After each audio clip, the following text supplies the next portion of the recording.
영이시니 예배하는 자가 영과 진리로 예배할지니라. 아멘.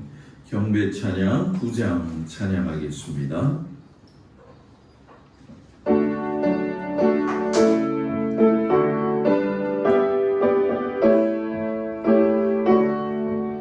하늘에 가득 찬 영광의 하나님, 온 땅에 충만한 존귀하신 하나님, 생명과 빛으로 지혜와 권능으로 언제나 우리를 지키시는 하나님, 성부와 성자와 성령 삼위의 하나님, 우리 예배를 받아주시옵소서. 사랑이 넘치는 자비하신 하나님, 은혜가 풍성한 구원의 하나님, 자매의 심령에 평안을 주시옵고 죄악과 범죄를 용서하여 주소서. 찬송과 영광과 생명 구원의 하나님, 우리 예배를 받아주시옵소서. 연약한 심령을 굳게 세워주시고 무든한 마음을 지혜롭게 하시고 주의 뜻 받들어 참되게 살아가며 주 말씀 따라서 용감하게 하소서. 권능과 지혜와 사랑 은혜의 하나님, 우리 예배를 받아주시옵소서. 주 앞에 나올 때 우리 마음 기쁘고 그 말씀 인되어 새 희망이 솟는다. 고난도 슬픔도 이기게 하시옵고 영원에 잇대어 살아가게 하소서. 우리의 사랑과 기쁨 생명의 하나님, 우리 예배를 받아주시옵소서.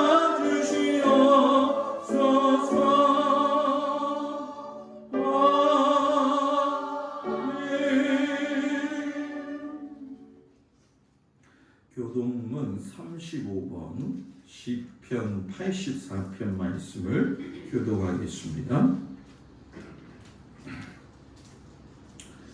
만군의 여호와여, 주의 장막이 어찌 그리 사랑스러운지요.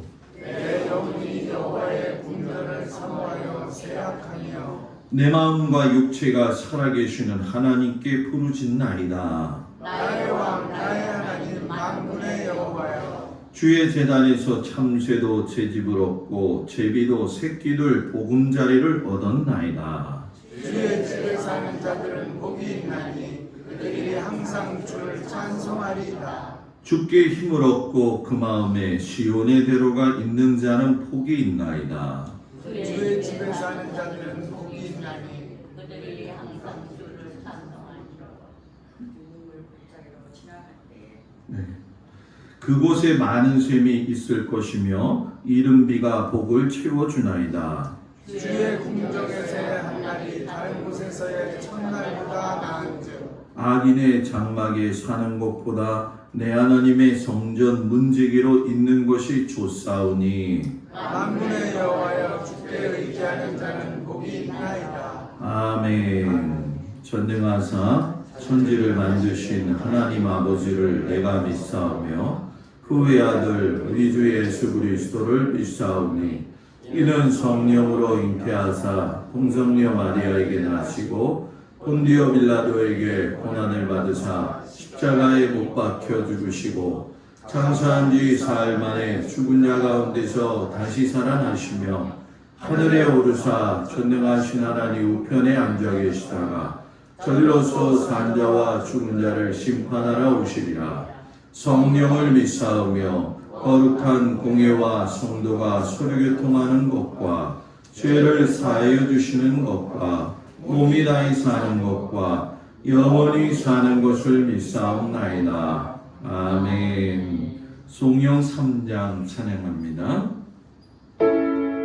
성부 성자와 성령 전성과 영광 돌려보내시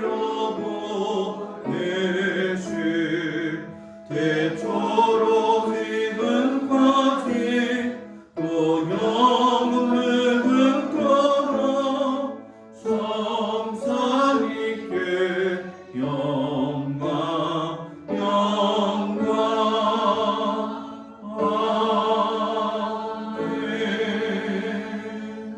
자리에 앉습니다. 박상수 권사님 기도해 주시겠습니다.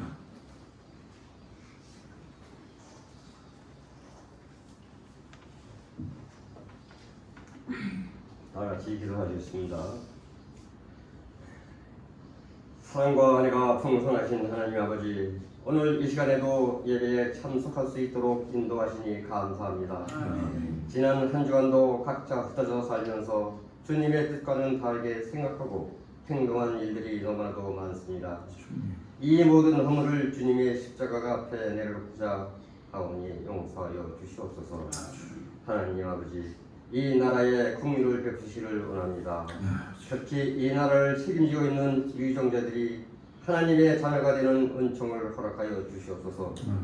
하나님을 두려워하는 지도자들이 되어 날마다 성령으로 변화되는 삶을 살 수 있게 하여 주시옵소서.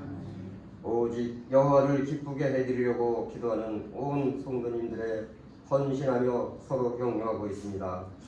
놀라운 기적과 이적이 일어나서 많은 영혼을 건지시기로 한 목적이 이루어지게 하옵소서.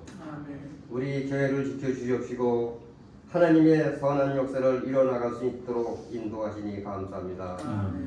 코로나19로 인하여 어려움과 고통 가운데 있는 우리의 이웃들에게 그리스도의 소망과 구원의 은혜를 전하는 교회가 되게 하여 주시옵소서. 목사님 네 분께 여름휴가를 잘 다녀오셨고 말씀을 증거하실 때 저희들의 마음속에 큰 은혜가 넘쳐나게 하여 주시옵소서. 보이지 않는 곳에서 수고하는 많은 손길들을 기억하시고 축복하여 주시옵소서. 예수 그리스도의 이름으로 기도하옵나이다. 아멘. 하늘에 계신 우리 아버지여, 이름이 거룩히 여김을 받으시오며 나라의 마옵시며 이시 하늘에서 이루어진 것 같이 땅에서도 이루어지리라. 오늘날 우리에게 일용할 양식을 주옵시고 우리가 우리에게 죄의 자를 사하여 준 것 같이 우리 죄를 사하여 주옵시고 우리를 시험에 들지 말게 하옵시며 다만 악에서 구하옵소서. 나라와 권세와 영광이 아버지께 영원히 있사옵나이다. 아멘.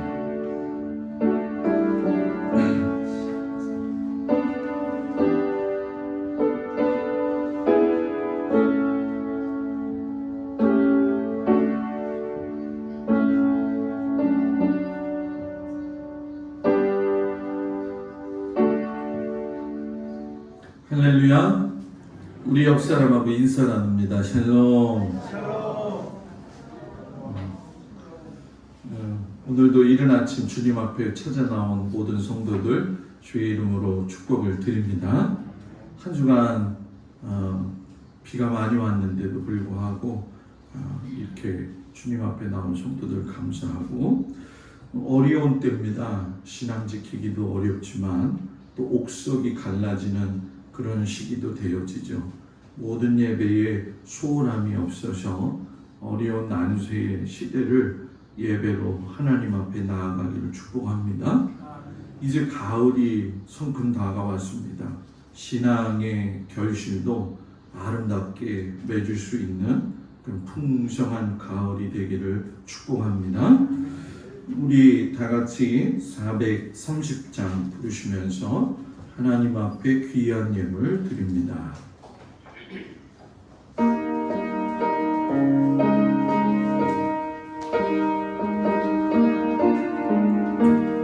주와 같이 기쁘고 즐거운 일 아닌가. 우리 주님 걸어가신 밝겠네. 한 걸음 한 걸음 주 예수와 함께 날마다 은히 걸어가리. 어린아이 같은 눈이 미련하고 약하나 주의 손에 이끌리어 생명길로 가겠네. 한 걸음 한 걸음 주 예수와 함께 날마다 우리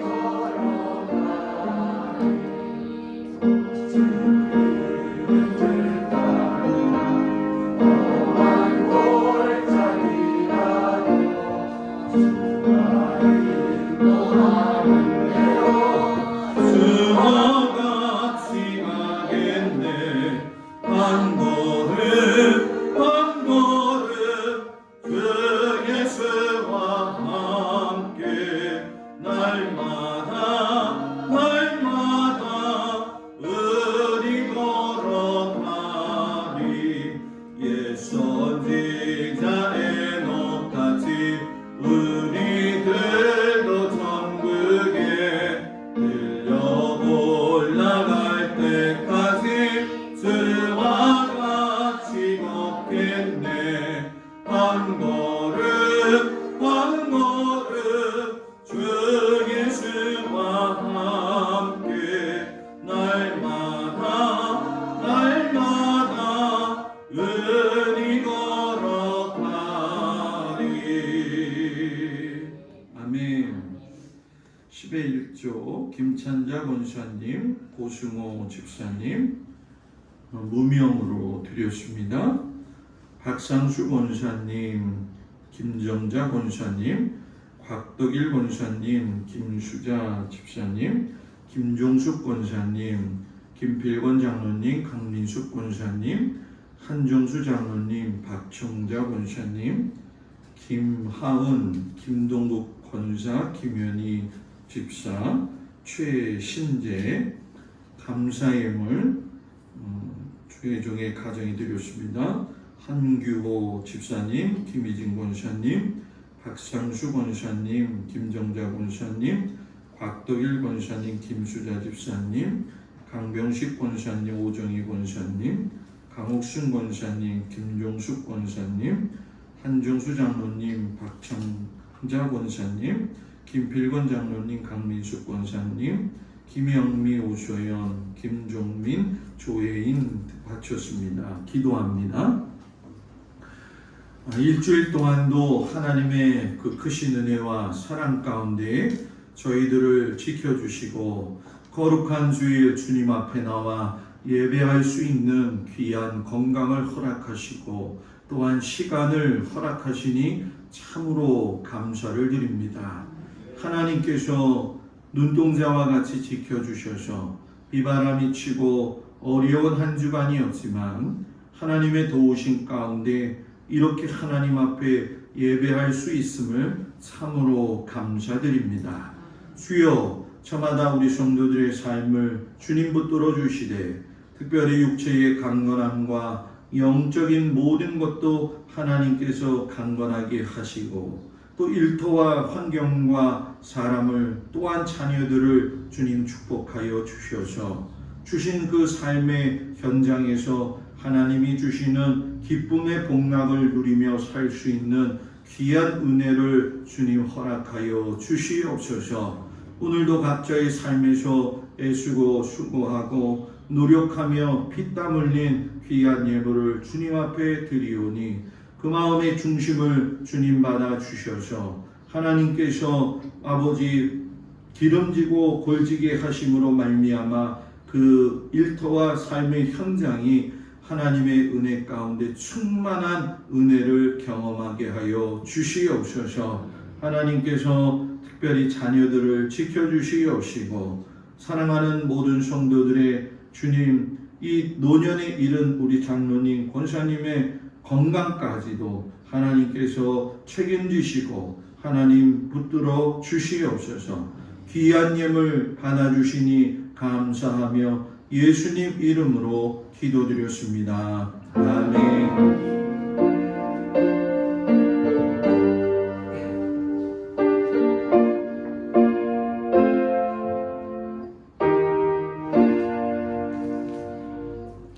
하나님의 허락하신 말씀 보도록 합니다. 출애굽기 12장 1절에서 14절까지 말씀을 먼저 보도록 하겠습니다. 출애굽기 12장 1절에서 14절까지 말씀입니다. 말씀을 봉독해 올리겠습니다. 여호와께서 애굽 땅에서 모세와 아론에게 일러 말씀하시되 이 달을 너희에게 달으시자 곧 해의 첫 달이 되게 하고 너희는 이스라엘 온 회중에게 말하여 이르라.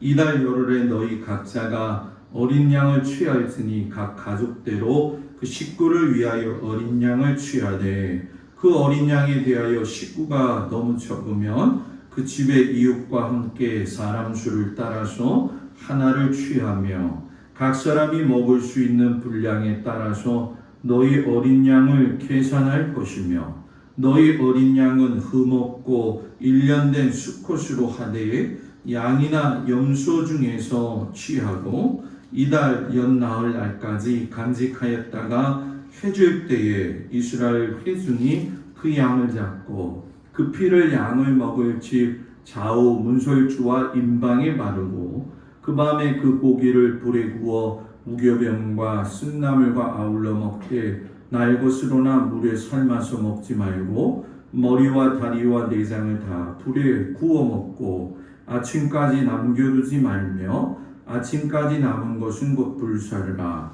너희는 그것을 이렇게 먹을지니 허리에 띠를 띠고 발에 신을 신고 손에 지팡이를 잡고 급히 먹으라. 이곳이 여호와의 유월절이니라. 내가 그 밤에 애굽 땅에 두루다니며 사람이나 짐승을 막론하고 애굽 땅에 있는 모든 처음 난 것을 납치고 애굽의 모든 신을 내가 심판하리라. 나는 여호와라. 내가 애굽 땅을 칠 때에 그 피가 너희가 사는 집에 있어서 너희를 위하여 표적이 될지라. 내가 피를 볼 때에 너희를 넘어가리니 재앙이 너희에게 내려 멸하지 아니하리라. 너희는 이 날을 기념하여 여호와의 절기를 삼아 영원한 규례로 대대로 지킬지니라. 아멘.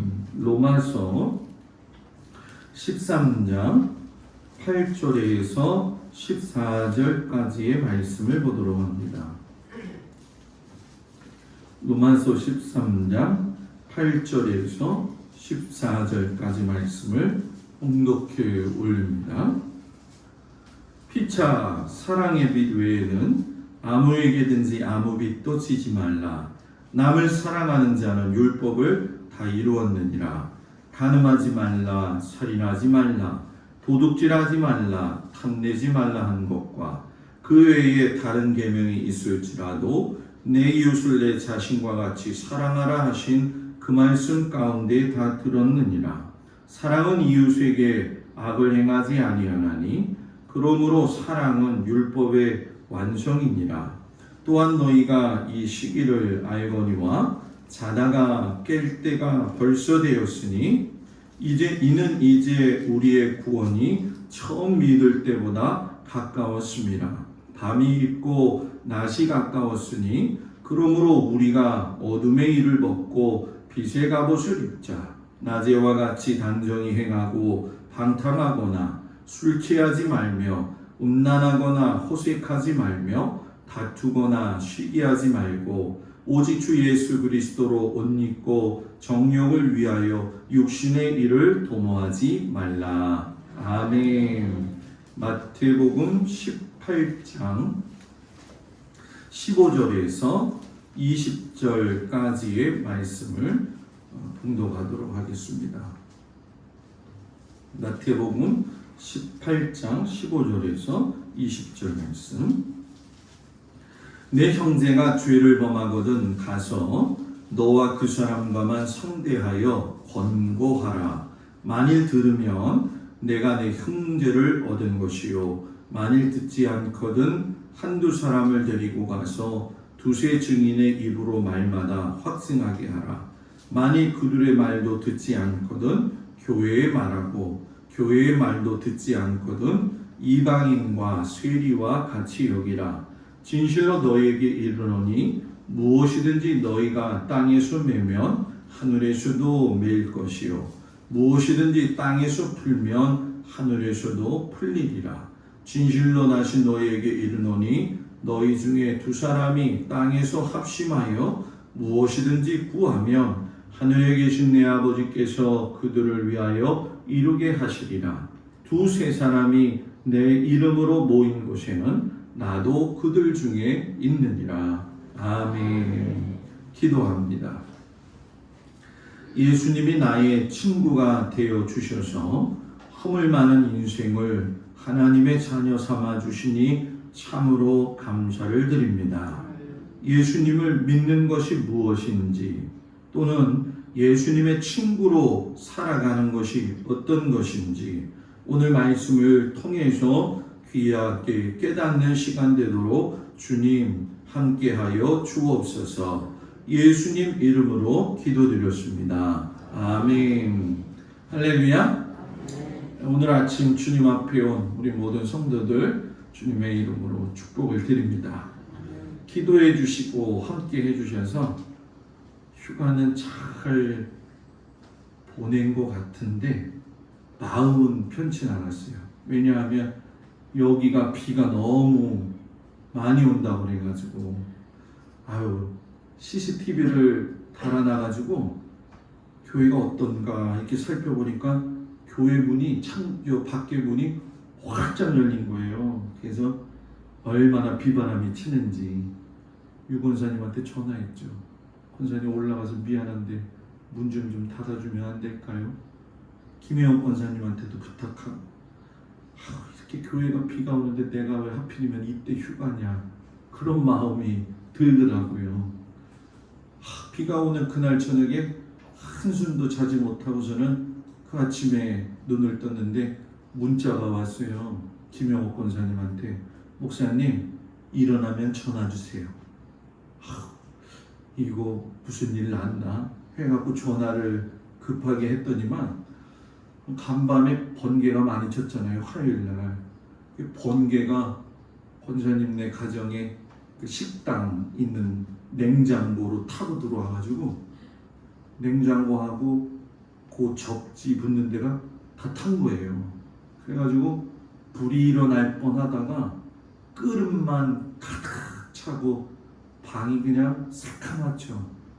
근데 감사한 건 신유리가 그 전날 거기 내려가서 잔다는 걸 자지 못하게 했고 불이 붙었는데 그냥 또 꺼졌고 그래가지고 아침에 얼마나 깜짝을 놀랐는지 연락이 왔더라고요. 그래서 하나님이 도와주셔서 그래도 불 안 난 게 다행이다 이런 마음 가지고 왔는데 가지 많은 나무 바람 잘 나는 것 같아요. 그래서 항상 나가면 제가 많이 신경을 곤두세우고 있는데 그래도 감사한 건 어저께도 그렇게 비가 왔는데 하나님께서 우리 성도들 지켜주셔서 참으로 감사를 드립니다.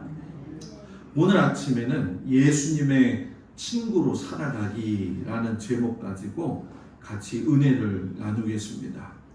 함석헌 선생님이 시를 하나 지었는데 그 사람을 가졌는가라고 하는 시가 있어요. 그 내용을 좀 보게 되면 여러분들도 한번 이런 친구가 있는가 살펴보세요. 말리길 나서는 길 처자를 내맡기며 맘 놓고 갈 만한 한 사람, 그 사람을 그대는 가졌는가. 온 세상이 나를 다 버려 마음이 외로울 때도 저 마음이야 하고 믿어지는 사람을 그대는 가졌는가. 탔던 배 꺼지는 시간 구명대를 서로 사양하며 너만은 제발 살아다오 할 사람을 그대는 가졌는가. 어때? 있으세요? 있어요? 감사하네요. 정말이지 이런 친구들이 있다면 행복하지요. 말리길을 내가 떠날 적에 내 처자를 맡기면서 마음 놓고 떠날 수 있는 친구. 세상이 다 나를 손가락질 한다 할지라도 나만 믿어주는 그 한 사람의 친구가 있다고 한다면 우리가 살아가는 데 있어서 그 사람 인생은 실패하지 않은 것이고 또 외롭지도 않을 거라고 생각을 해요. 예수님이 이 친구에 대한 이야기를 요한복음 15장에서 말씀을 하시는데 사람이 친구를 위하여 자기 목숨을 버리면 이보다 더 큰 사랑이 없다. 그리고 뒤이어서 이제부터는 너희를 종이라 부르지 아니하고 친구라 하였노니 이렇게 말씀하셔요. 예수님이 나를 갖다가 뭐로 만드셨다고요? 친구로 삼아주셨다는 거예요. 그 친구 삼아주심이 거짓말이 아닌 것을 자신이 십자가에 달리셔가지고 목숨을 버리심으로 인해가지고 그 말에 진실이 담겨져 있는 걸 우리가 목도하고 경험을 했지요. 그런데 예수님이 그 뒤에 약간의 좀 부담스러운 말씀을 하셔요. 뭐라고 이야기하시냐면 친구는 내가 명하는 대로 행해야 곧 나의 친구다. 아유, 앞에까진 좋았는데 지금 막 부담감이 밀려올 거예요. 내가 목숨 버려서 너를 내 친구 삼았으니까 너는 이렇게 살아야 돼. 어떤 얘기예요? 나의 명령대로 살아가야 되고 내가 명한 길을 같이 걸어가야 돼.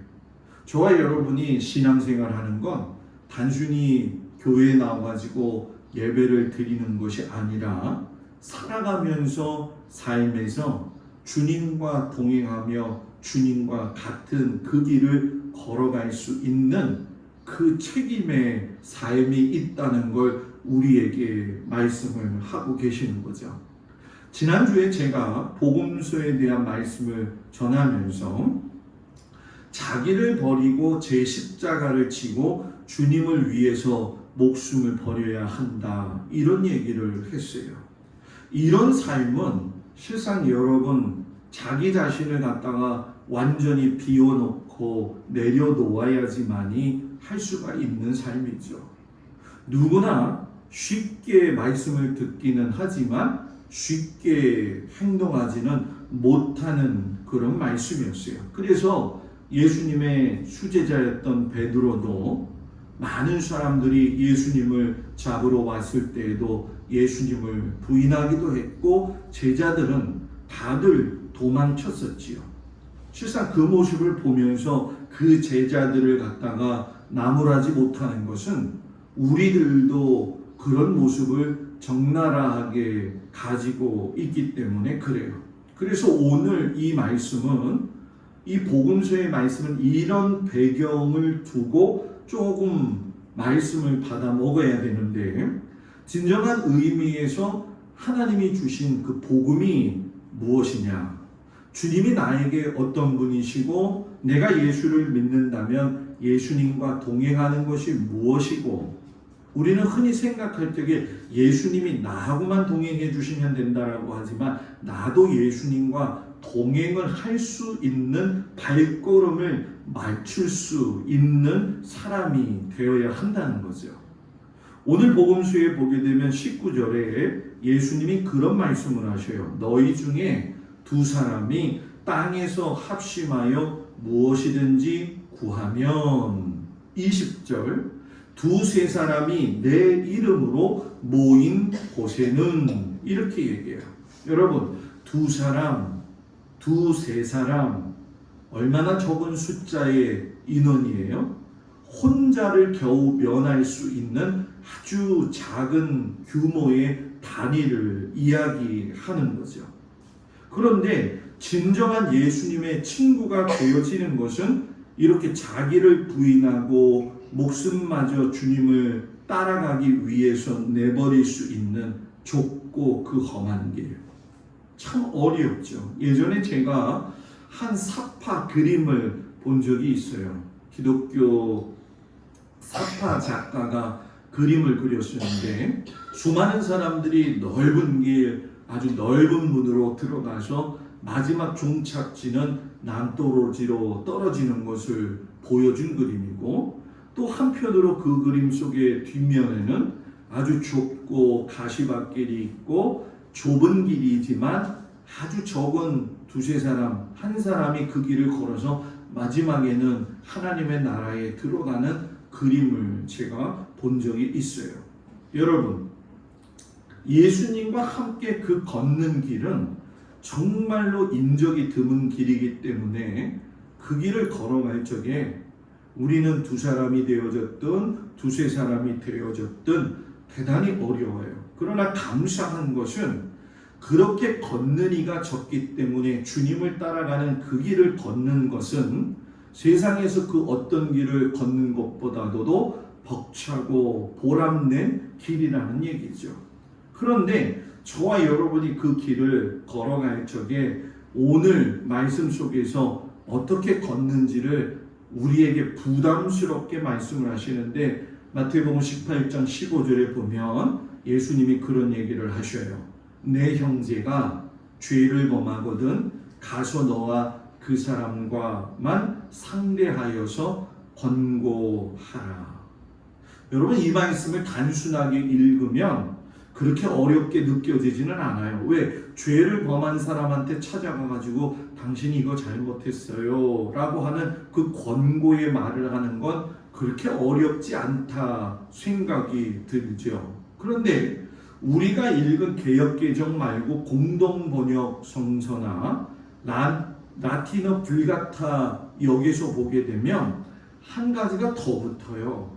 무엇이 붙냐면 내 형제가 너에게 대해 죄를 범하거든. 뭐가 첨가된 거예요? 너에게 대해서. 이 말씀 듣는 순간 막 마음에 갈등이 일어나지 않아요? 너에 대해서 죄를 지었을 때, 너를 괴롭혔을 때, 너를 힘들게 했을 때, 시상 여러분과 저도 사람이기 때문에 누군가가 나를 힘들게 하면 그 사람 미워요? 안 미워요? 믿죠? 저도 미워해요. 미워한 적이 있어요. 여러분들한테 몇 번에 걸쳐서 제 삶의 고백을 한 적이 있잖아요. 사람들은 그러죠. 네가 나한테 그랬어? 어디 두고 보자 인간아. 다시는 너를 내가 안 보면 그만이지. 그리고서는 동네방네 쫓아다니면서 그 사람이 나한테 이랬다니까 하고서는 다른 사람한테 이야기해서 그 사람이 내 마음에 공감하기를 원하는 것이 우리의 마음이에요. 그런데 여러분, 실상 이 이야기를 하면서 느껴지지만 만약에 이 문제가 나하고 연결되어지지 않았다고 한다면 내 감정이 이입이 되지 않아요. 예를 들면 이런 거죠. 사회 속에서 뭐 사형제도가 어떻고, 어저께는 뭐 어떤 중학교에서 일어난 일인데 양궁을 하고 있는 선배가 양궁하는 후배에다가 화살을 쐈어요.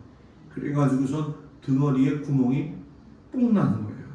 그래서 그 형이 청와대에다가 청원을 올린 거예요. 다시는 양궁하지 못하게 해라. 그러니까 그런 얘기를 들을 적에 우리는 내 자식이 활 맞지 않았기 때문에 그런가 보구나 이렇게 생각할 수 있지만, 내 자식이 만약에 맞게 된다고 한다면 그건 입장 차이가 달라지는 거죠. 그런데 예수님이 하필이면 너의 문제일 때라고 이야기하시는 거예요. 너에게 죄를 지은 사람에 있어서 객관적인 태도를 가지고 접근할 수 있는가. 지금 이 말씀을 들으면 여러분들 마음속에서 막 불일 듯이 부딪힘이 일어나야 돼요. 아우 주님, 난 그건 도저히 못합니다. 그게 어떻게 보면 정상이에요. 그런데 주님은 뭐라고 이야기하시냐? 그렇게 하라는 거예요. 그렇게 하는 것이 나를 따르는 것이고, 그렇게 하는 것이 나의 친구로 살아가라는 모습이죠. 근데 참 감사한 건 뭐냐면, 이 풀어가는 과정을 아주 세심하게 말씀하시는데 뭐냐면, 먼저 둘이 만나서 이야기를 하는 거예요. 여러분 잘 생각해 보세요. 누군가 나한테 그런 일을 했을 적에, 아까도 그런 이야기를 했지만 다른 사람이 공감해 주기를 바라는데, 그 공감해 준다는 건 나의 억울함도 이야기하지만 그 억울함 속에는 저 사람도 그 억울함을 당해야 된다라고 하는 보이지 않는 내적인 공격성이 있는 거거든요. 그런데 예수님은 그렇게 하지 말고 그냥 찾아가라는 거예요. 그리고 둘이 만나가지고 이야기하라는 건 무슨 얘기냐면, 싸워라 그래, 한번 멱살 잡고 부딪혀봐라, 그게 아니라 그의 잘못이 무엇인지를 잘 이야기해서 그의 수치를 가리워줘 가지고 그 사람이 자신의 잘못을 뉘우칠 수 있도록 설명하고 권고하라, 이런 뜻이죠. 그 때문에 이 권고하라고 하는 게 엘렌코라고 하는 뜻인데, 이게 뭐냐면 빛으로 가져와라. 어둠에 있던 그 형제의 나쁜 모습을 잘 설명해 줌으로 말미암아 빛으로 드러나게 해라. 이거는 그 사람에 대한 아주 세심하고 사려 깊은 배려라고 이야기할 수 있죠. 근데 실상 여러분, 그런 문제가 일어나게 되면 우리 마음속에는 어떤 마음이 있냐면, 다시는 안 보면 되지, 저 사람하고 상종 안 하면 되지, 뭘 그렇게 할까. 그런데 그걸 예수님의 친구다운 방법이 아니라고 말씀을 하셔요. 주님의 친구답게 문제를 풀어나가야 되는데 16절 17절에 보면은 이런 이야기를 하죠. 권고하고 난 이후에 만일 들으면 네가 네 형제를 얻은 것이고, 만일 듣지 않거든 한두 사람을 데리고 가서 두세 증인의 입으로 말마다 확증하게 하고, 만일 그들의 말도 듣지 않거든 교회의 말하고, 교회의 말도 듣지 않거든 이방인과 세리와 같이 여기라. 그러니까 초대교회도 문제가 참 뭐예요? 많았구나 하는 것을 느끼게 되어지죠. 남을 권고한다는 건 그 사람의 잘못을 지적하는 게 아니라 그 사람으로 하여금 다시금 관계를 회복시키게 하시는 데 있어서 그 목적이 있다는 거예요. 그래서 신앙생활의 가장 주된 점은 뭐냐? 모든 관계는 주님이 나를 살려놓으신 것처럼 생명의 관계로서 회복되는데 그 목표가 있다라는 거죠. 예수 믿으면 생명 회복, 관계 회복이 있어야 된다는 거예요. 그런데 이상하게 여기 보면 예수님이 만약에 교회 공동체에서도 이야기했는데 듣지 아니하면 어떻게 하라고요? 이방인이나 세리와 같이 생각해라, 이 얘기를 해요. 아, 그러면 이방인하고 세리는 죄인이니까 죄인처럼 그냥 내버려 둬라 이야기로 생각할 수 있는데, 그게 아니라 당시에 마태복음을 읽었던 초대교회 성도들은 유대교 율법을 잘 지켰던 사람들이 예수님을 믿은 거기 때문에 유대 율법의 레위기 19장 17절에 있는 말씀을 늘 기억했어요. 그게 뭐냐면 너는 내 형제를 마음으로 미워하지 말아라. 예수는 믿었는데 율법에서 뭐라고요? 너는 형제를 마음으로 미워하지 말아라. 그러니까 적어도 예수를 믿으니까 형제를 미워하지는 말아야 되겠다.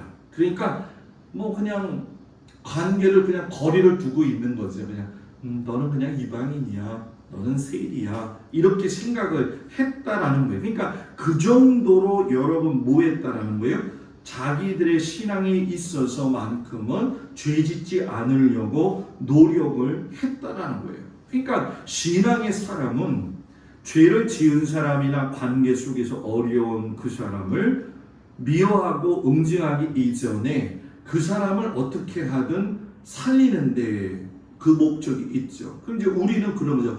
목사님 그건 너무 어려워요. 그런데 어려운데 주님의 친구는 그렇게 살아야 된다고 예수님이 말씀하시는데 그 예수님도 그래서 그 소수만 두 사람이나 두세 사람만이 그 길을 걸어갈 수가 있다.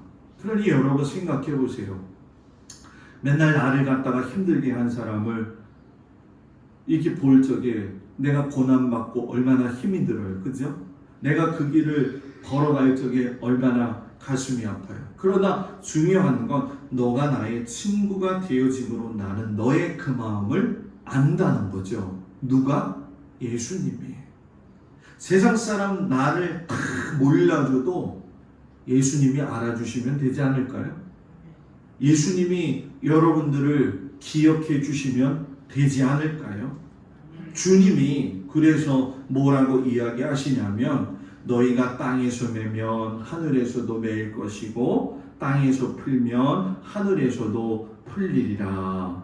두세 사람이 내 이름으로 모인 곳에는 나도 그들 중에 있느니라. 그래서 교회는요, 사람이 많고 건물이 으리으리해서 좋은 교회가 아니라 그 교회의 모든 성도들이 얼마나 하나님하고 결합되어져 있는가, 얼마나 예수 그리스도의 길을 따라가려고 노력하고 있는가, 이것이 중심이고 본질적인 신앙의 모습이라는 거예요. 저는 우리 교회가 하나님 앞에 간구하는 것이 있는데 성도들이 믿음의 진보를 세월 따라 간 것만큼 그 열매 맺기를 주의 이름으로 축복을 드립니다.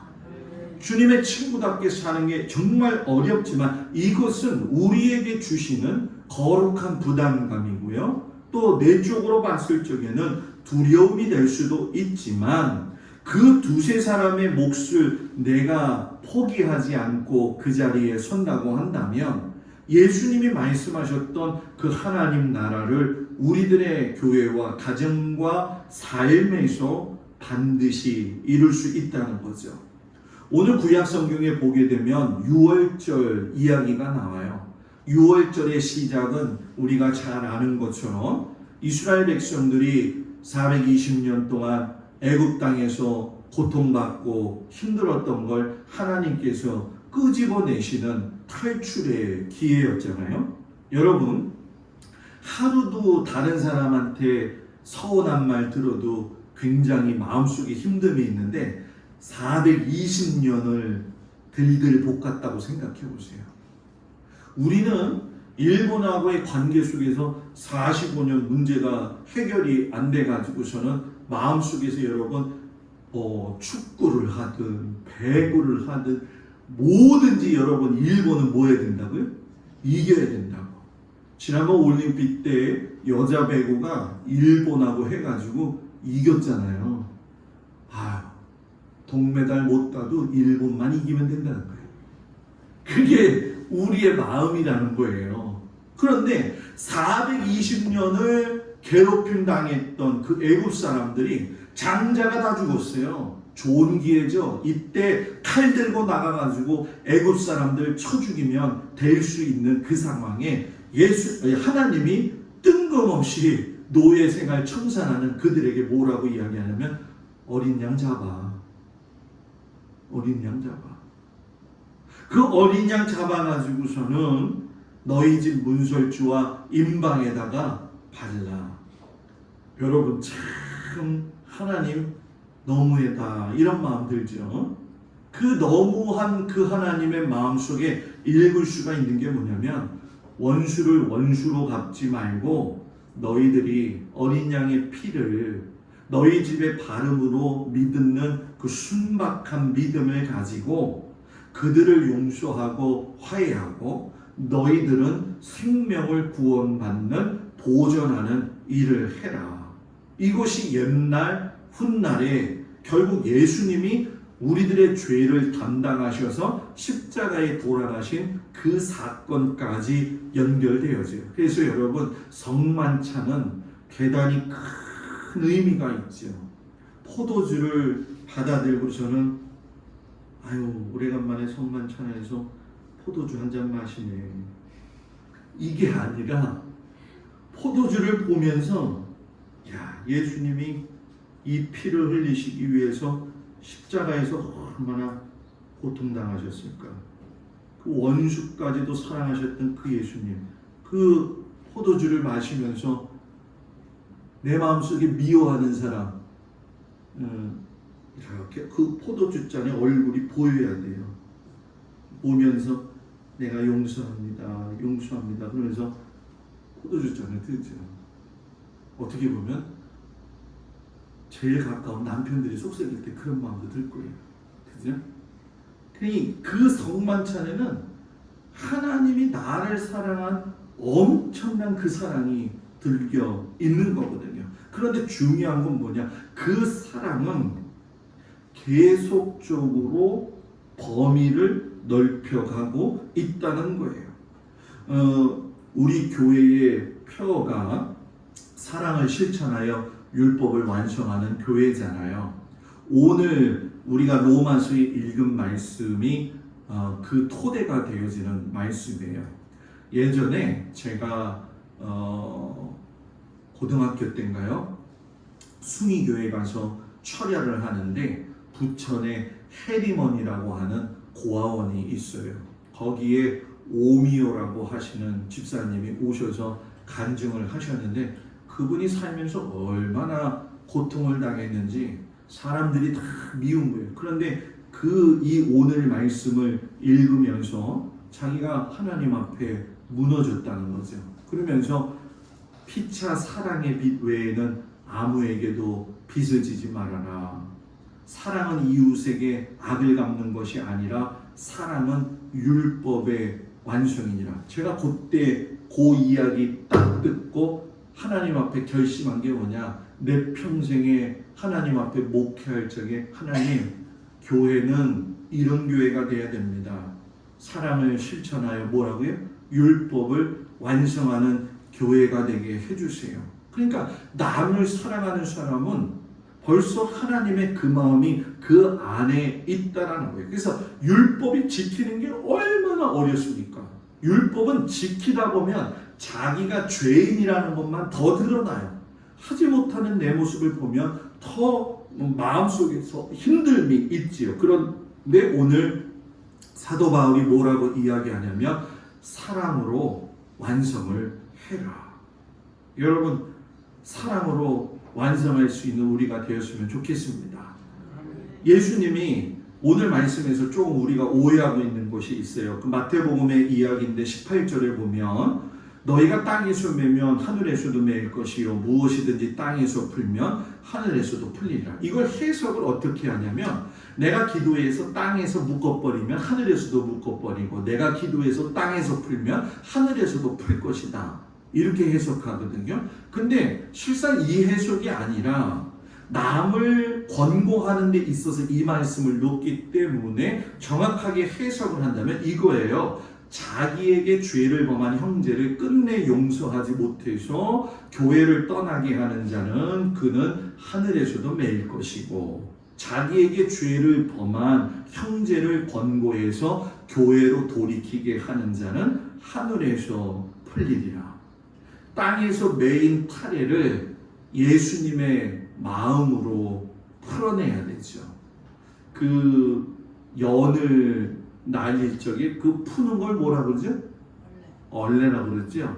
저도 그거 갖고 참 많이 놀았거든요. 얼레 쫙 하다 보면은 쫙쫙 풀러져가요. 그런데 어느 순간 이게 꼬이게 되면 어떻게 돼요? 이게 날아가다 툭 떨어지잖아요. 그때 제가 하는 방법이 뭐냐? 그거 풀 시간이 없죠. 가위 똑똑 잘라요. 그래서 다시 이어. 여러분들 묶여져 있는 거 있고 얽혀져 있는 거 있으면 성령님이 주시는 그 마음으로 똑똑 잘라요. 그리고 다시 이어요. 왜 그러냐?